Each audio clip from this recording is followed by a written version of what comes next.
시청자 여러분께 문화 인사 드립니다. 제네박당 훈장 윤목사입니다. 개파신앙 길라잡이 인간론 수업, 이번 시간은 8번째 시간이 되겠습니다. 자, 오늘 공부할 주제는 지난 시간에 말씀드렸던 것처럼 죄의 구별에 관한 것입니다. 성경에 근거해서 인간의 죄를 본질적으로 대별을 해서 두 가지 형태로 분류를 하여 이해할 수 있습니다. 그것이 뭐냐? 바로 원죄와 자범죄입니다. 자범죄라는 말은 본죄라고도 부릅니다. 원죄는 말 그대로 인류의 조상 아담이 최초로 지은 죄를 의미하고, 또 자범죄는 원죄로 말미암아 유전되는 부패성과 오염의 성질을 가진 죄, 즉 사람이 습성적으로 범하는 현행죄를 의미하는 겁니다. 자, 이것을 이제 각각 좀 살펴보도록 하죠. 먼저 원죄입니다. 원죄는 처음 창조된 인간 아담의 범죄와 그 범죄로 인한 원시적인 의, 즉 원의의 손상, 아담의 범죄로 인하여서 야기되고 퍼지는 죄의 성격, 그리고 유전죄 등을 말하는 것이 바로 원죄입니다. 그래서 우리가 유전죄라고 했을 때는 그 조상에 해당하는 것이 바로 아담이죠. 처음 창조된 아담. 아담이 범한 죄를 원죄라고 부르는 것은 첫째, 그가 인류의 시조이기 때문입니다. 두 번째, 날 때부터 가지고 태어나기 때문에 원죄이고, 세 번째, 그 죄가 우리의 자범죄의 원천이 되기 때문이며, 네 번째, 사람의 생활을 더럽히는 모든 자범죄의 내재적인 뿌리이기 때문입니다. 개혁교회의 표준 문서들인 웨스트민스터 신앙고백서 소요리 문답 제18문답에는 죄송합니다.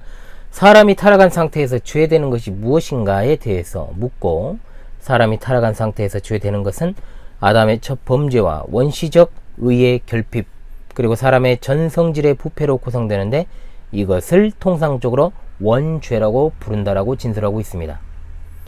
웨스트민스터 신앙고백서 대요리 문답 25문답은 사람이 타락한 상태에서 죄되는 것이 무엇이냐 묻고 답하기를, 사람이 타락한 상태에서 죄되는 것은 아담의 첫 범죄의 유죄한 것과 창조함을 받을 때의 의, 이걸 이제 근본의라고 부르는데, 근본의의 결핍과 그의 성질의 부패인데, 이로 인하여 사람은 전적으로 타락하고 무능하여 영적으로 선한 것은 무엇이나 반대하고 모든 악한 것에 전적으로 쏠리게 된다. 이것을 통상적으로 원죄라 하며, 이 원죄로부터 모든 실제로 짓는 죄들, 즉 자범죄가 나온다라고 말합니다. 그리고 26문답에 이어서 묻기를, 어떻게 원죄가 우리의 시조로부터 그의 후손들에게 전가되는가? 이 전가의 문제는 다음 시간에 공부합니다. 원죄가 우리 시조로부터 그의 후손에게 자연적 생식 방법으로 남녀간의 결합을 통해서 전달된다는 것이죠. 그 방법으로 모든 사람은 죄 가운데서 잉태되고 태어난다라고 했습니다. 자, 표준 문서들에 진술되어 있는 원죄에 대한 내용들입니다. 자, 그리고 이제 자범죄 또는 본죄라고 불리우는 자범죄를 봅시다. 자범죄는 사람들이 개인적으로 직접 짓는 죄들을 말합니다. 이런 의미에서 자범죄를 일명 본죄 또는 개인이 짓는 죄다라고 이렇게 부르는 거죠. 자범죄는 하나님의 계명에 위배되는 각자 자신들의 죄악된 생각으로부터 말로부터 행위로 모든 것들을 이제 가리키는 겁니다. 자범죄는 원죄의 결과로 인한 모든 내면적 의식적 악한 생각들과 육체를 방편으로 한 모든 외연적인 어떤 악한 행동들을 다 가리키는 겁니다. 따라서 자범죄의 뿌리와 근원은 원죄라고 할 수 있는 것이죠.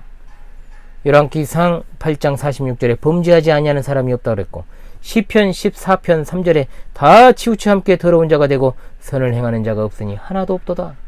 시편 143편 2절에 주의 눈앞에는 의로운 인생이 하나도 없다라고 했습니다. 로마서 3장 10절에는 기록된 바 의인은 없나니 하나도 없으며, 로마서 3장 23절 모든 사람이 죄를 범하였음에, 야고보서 3장 2절 우리가 다 실수가 많으니 라고 했습니다. 원죄를 부정하는 자유주의자들조차도 자범죄는 부정하지 않습니다. 인류의 역사 가운데 죄 없으신 분은 오직 예수 그리스도 한 분뿐이십니다. 자범죄는 각 개인들이 범하는 죄로 다른 이들에게 막대한 부정적인 영향을 끼칩니다. 그리고 자신들은 범죄한 값으로 형벌을 받지요. 성경에는 열거할 수도 없을 만큼 많은 자범죄의 항목들이 나열되어 있음을 우리가 알 수 있게 됩니다. 자, 그렇다면 이제 자범죄를 좀 분류해서 생각해 볼 필요도 있습니다. 자범죄는 큰 틀에서 자범죄라고 하지만 그 종류와 성격들이 이렇게 나눠질 수 있기 때문에 율법을 위반하는 것은 다 죄입니다. 그러나 그 죄들은 그로 말미암아 받게 되는 형벌이나 그 죄책에 있어서 무거운 것과 가벼운 것에 분명 차이를 두고 있음을 알게 됩니다. 그래서 자범죄를 일반적으로 이렇게 분류를 할 수 있습니다. 첫 번째, 알고 지은 죄와 모르고 지은 죄가 있습니다. 이것은 알고 지은 죄는 지식적인 죄라고 그러고, 모르고 지은 죄는 이제 무식죄죠. 자, 성경에서 하나님의 뜻을 알고 범죄한 사람과 그리고 모르고 범죄한 사람, 누가 더 죄가 무겁습니까? 당연히 알고 짓는 죄가 더 무겁지요. 내가 진실로 너에게 이르노니 심판날에 소돔과 고모라 땅이 그 성보다 견디기 쉬우리라. 누가복음 12장 47절로 48절, 주인의 뜻을 알고도 준비하지 아니하고 그 뜻대로 행하지 아니한 종은 많이 맞을 것이요 알지 못하고 맞을 일을 행한 종은 적게 맞으리라. 분명히 말씀하죠. 로마서 2장 12절, 무릇 율법 없이 범죄한 자는 또한 율법 없이 망하고 무릇 율법이 있고 범죄한 자는 율법으로 말미암아 심판을 받으리라 그랬습니다. 두 번째, 연약죄와 고범죄가 있습니다. 자, 연약죄는 뭐냐? 이제 과실죄라 그러고, 이제 고범죄는 고의로 짓는 죄를 말하죠. 그래서 연약죄라는 것은 인간이 연약하고 부족해서 실수로 말미암아 범하는 죄를 말하고, 고범죄라고 하는 것은 인간이 고의로 짓는 죄입니다. 물론 이 둘의 죄책은 같지 않은 것이 분명합니다. 성경의 신뢰도 분명합니다. 레위기 4장 2절, 13절, 22절에 따르면 사람이 부지 중에 범한 죄에 대한 대책을 제시하고 있고, 민수기 15장 29절로 31절에 의하면 고범죄를 범한 자는 속죄란 제사가 없습니다. 성경의 인물 가운데 명백한 애는 베드로와 가룟 유다입니다. 베드로가 예수님을 3번 부인했던 것은 연약죄에 해당하지만 가룟 유다가 의도적으로 범한 죄는 고범죄입니다. 분명하죠? 여러분? 분명하다는 걸 알 수 있죠.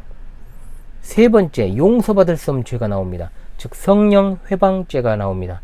성경은 용서받을 수 없는 죄에 대해서 언급을 하고 있습니다. 용서받을 수 없는 죄를 가리켜서 성령 회방죄 또는 성령 모독죄라고 합니다. 이것은 뭐냐? 성령의 역사하심을 분명히 알면서도 의도적으로 중상모략하여 사탄에 의한 것이라고 말하는 그런 죄입니다. 절대로 사하심을 받지 못한다고 그랬어요. 마태복음 12장 31절에 그러나 내가 너희에게 이르노니 사람에 대한 모든 죄와 모독은 사하심을 얻되 성령을 모독하는 것은 사하심을 얻지 못하겠고, 히브리서 6장 4절 말씀에 한번 빛을 받고 하늘의 은사를 맛보고 성령에 참여한 바 되고, 10장 26절에 우리가 진리를 아는 지식을 받은 후 짐짓 죄를 범한 즉 다시 속죄하는 죄가 없다라고 말씀하고 있습니다. 마태복음 12장 31절로 32절에 그러므로 내가 너희에게 이르노니 사람에 대한 모든 죄와 모독은 사하심을 얻되 성령을 모독하는 것은 사하심을 얻지 못하겠고, 또 누구든지 말로 인자를 거역하면 사하심을 얻되 누구든지 말로 성령을 거역하면 이 세상과 오는 세상에서도 사하심을 얻지 못하리라고 말씀하고 있습니다. 성령을 고의적으로 회방하는 죄가 용서받을 수 없는 것은 회개가 없기 때문이고, 회개가 없기 때문에 용서가 불가능한 겁니다. 볼코프 교수는 말합니다. 그 죄는 그리스도 안에 있는 하나님의 은혜에 대한 성령의 확실하고도 분명한 증거에 대하여 거역하는 의식적이며 악의적이며 고의적인 반항과 중상과 증오와 적의를 가진 어둠의 권세자들의 것이다 라고 옳게 진술하고 있습니다. 이처럼 우리가 용서받을 수 없는 죄야말로 참으로 완고하고 돌이킴이 없는 하나님을 대적하는 죄임을 알게 됩니다. 이 죄는 스스로 하나님의 진노와 심판과 멸망을 자초하는 죄입니다. 이 죄는 사람이 더욱더 악하여져서 전적으로 끝까지 하나님을 대적하는 죄라는 것을 우리가 알게 됩니다. 자, 이 부분과 관련해서는 나중에 제가 특강으로 약간 좀 더 다루도록 그렇게 하도록 하겠습니다. 다음 시간에 이제 죄의 전가에 대해서 공부를 하겠습니다. 여러분, 이번 시간도 참으로 수고하셨고 복습에 충실하시기를 간절히 바랍니다. 제네박당 훈장 윤목사였습니다. 감사합니다.